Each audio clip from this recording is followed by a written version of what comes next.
Hello everyone, good morning. সবাই কেমন আছো? আশা করব সবাই ভালো আছো, আর আমরাও খুব ভালো আছি। তো আজকে হচ্ছে রবিবার, আর সকাল বাজে এখন 8টা মতো। তো আমি স্নান টান করে নিয়েছি। তো তার আগে সকালে যে সমস্ত কাজ আমার থাকে রবিবারের দিন আর কি, একটু ঘর বাড়ি পরিষ্কার করা, সেগুলোও করেছি। কারণ আজকে আমি ঘুম থেকে তাড়াতাড়ি উঠেছি। রবিবার একটু 6টা সাড়ে 6টায় উঠি। তো কাজের দিদি বলেছিল আজকে তাড়াতাড়ি আসবে, আরও তাড়াতাড়ি আসবে প্রতিদিনের থেকে। তো তার জন্য আমি সকাল থেকে উঠে ঘর বাড়ি একটু পরিষ্কার করছি।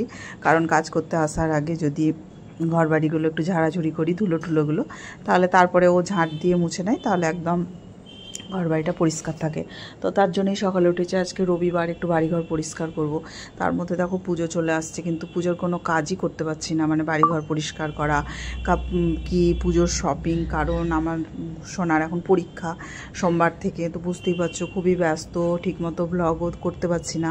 ব্লগ করছি কিন্তু এডিট করার টাইম পাচ্ছি না। ও থাকছে বাড়িতে, কয়েকদিন থেকে স্কুল যাচ্ছে না, স্কুল ছুটি হয়ে গেছে পরীক্ষার জন্য। তো তার জন্যই আর কি। তো সকালবেলায় দেখলাম রান্নাবান্না শুরুর আগে পুজোটা করে নিই। তো ঠাকুর ঘরটা একটু পরিষ্কার করে নিয়েছি, ঠাকুরের সিংহাসনটা বৃহস্পতিবারের দিনই। তো যেদিন বৃহস্পতিবার আসে সেই দিন একটু সিংহাসনটা ঝেড়ে মুছে পরিষ্কার করে নিই। দেখো সিংহাসনটা একদম চকচক করছে নতুনের মতো।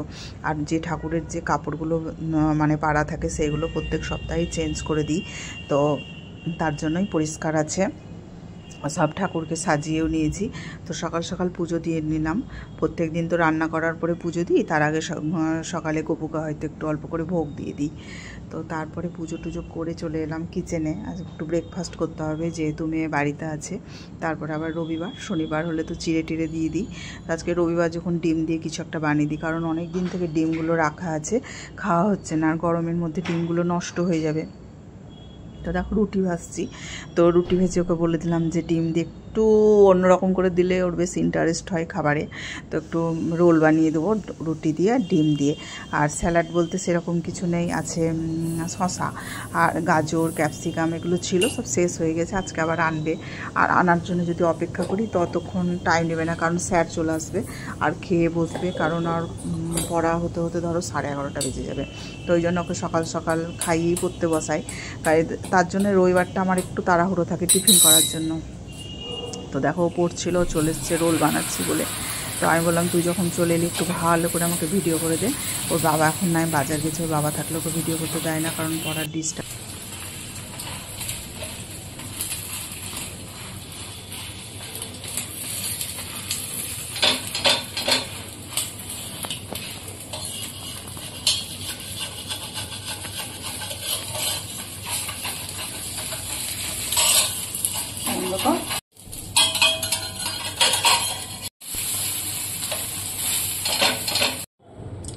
আজকে ইলিশ মাছ এনেছে, আর আমি বলেছিলাম যদি বাজারে ইলিশ মাছ আনো তাহলে চাল কুমড়ো অবশ্যই আনবে, কারণ এই যে মাথা দুটো আছে, তো চাল কুমড়ো দিয়ে ভালো লাগে। আর দেখবে ইলিশ মাছের মাথা কিন্তু একদমই এমনি ভালো লাগে না।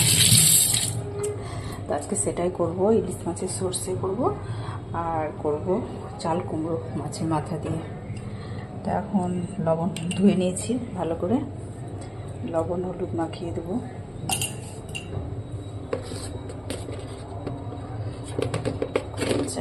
এক হাতে কিন্তু অসুবিধা। হলুদ দিয়ে দিলাম।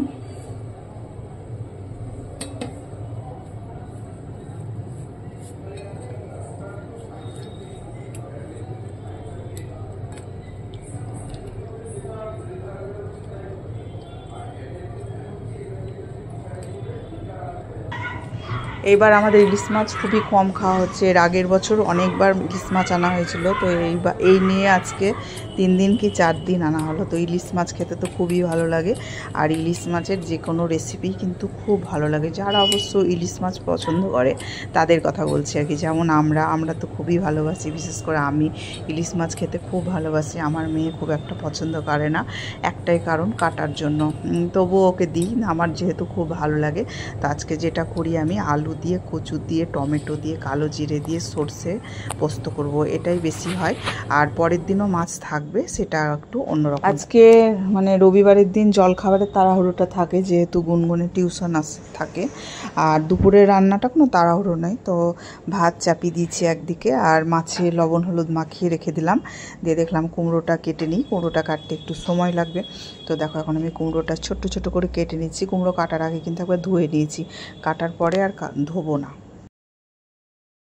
এত সকালে কাজের দিদি কাজ করে চলে গেছে যে কুমড়োটা কাটতে বলবো, তা আর হয় না, সে নিজেকেই কাটতে হয়। তো আজকে তাড়াহুড়ো নয় বলে কাটলাম বসে বসে। দিয়ে দেখো তেল দিয়ে দিয়েছি, আর এত মানে তেল বেরিয়েছে, মাছটা এত ভালো আজকের, মানে ভাজার সময়তেই বুঝতে পারলাম, কারণ এত তেল কিন্তু আমি দিইনি, প্রচুর মাছ থেকে তেল বেরিয়ে এসছে। তো এই তেল আবার তুলে রাখতে হবে, কারণ এত তেল আমি ঝোলে দেবো না, কারণ আমি রান্নাতে তেল মশলা একটু কমই ব্যবহার করি, মানে যতটা পারি কম দিই। খুব কম দিলে তো রান্না ভালো হবে না, তো পরিমাণ মানে তুলনামূলক একটু কমই দিই। তো দেখো অনেকটা তেল বেরিয়ে গেছে, এত তেল ঝোলে দেবো না। ইলিশ মাছ কিন্তু বেশি ভাজতে হয় না, একদম এপিট ওপিট করে তুলে নিতে হয় ইলিশ মাছ। তো একটু আজকে আমার বেশি ভাজা হয়ে গেল।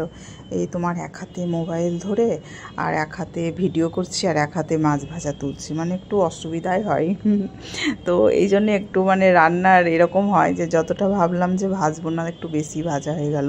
তো মাছটা কিন্তু আজকে দারুণ। প্রত্যেক দিন যে মাছ আনে, মানে এর আগে যে 2-3 বার মাছ এনেছে, তো তার থেকে সব থেকে আজকে মানে ভালো হয়েছে, মানে রান্না হয়েছে, মাছের ঝোলটা খুবই ভালো প্রতিদিনের থেকে।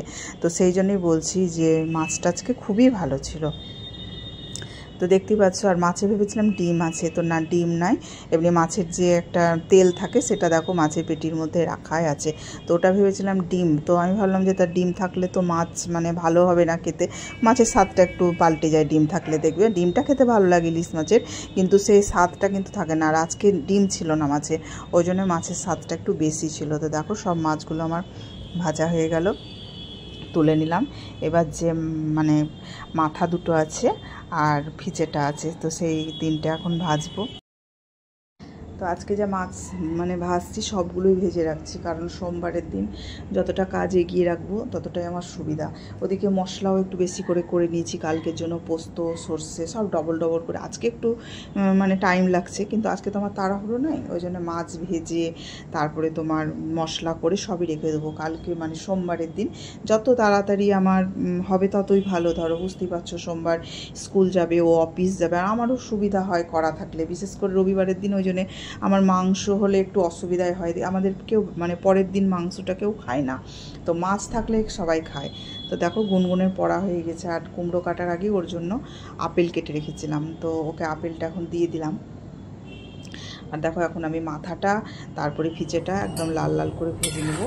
আর ভাতের মধ্যে আজকে একটা কাপড়ে ভরে আলু আর কচু একটু মোটামুটি সিদ্ধ করে নিয়েছি, তো সেটাই ভেজে কাঁচা লঙ্কা কালো জিরে দিয়ে দেখো আমার সর্ষে পোস্ত তো ছাঁকি না, পোস্তটা বেটে নিয়েছিলাম আর সর্ষেটা ছেঁকে নিয়েছিলাম, তো হয়ে গেল আমার রান্না। আর দেখো এখন বেজে গেছে 1:30, তো আমরা খেতে বসে গেছি। আজকে রান্না তো খুবই সুন্দর হয়েছিল, মানে দারুণ টেস্ট হয়েছিল আজকে মাছের ঝোলের। তো প্রথমেই তো বললাম আজকের মাছ ভালো হলো, মাছ ভালো ছিল আর কি। দেখবে মাছ যদি ভালো হয় তাহলে রান্না কিন্তু আপন মনেই সুন্দর হয়ে যায়। প্রত্যেক দিনের স্টাইলই রান্না করেছি, কিন্তু আজকের রান্না সব থেকে ভালো হয়েছে। তো আজকের মতো ভিডিওটা এখানেই শেষ করলাম, টাটা।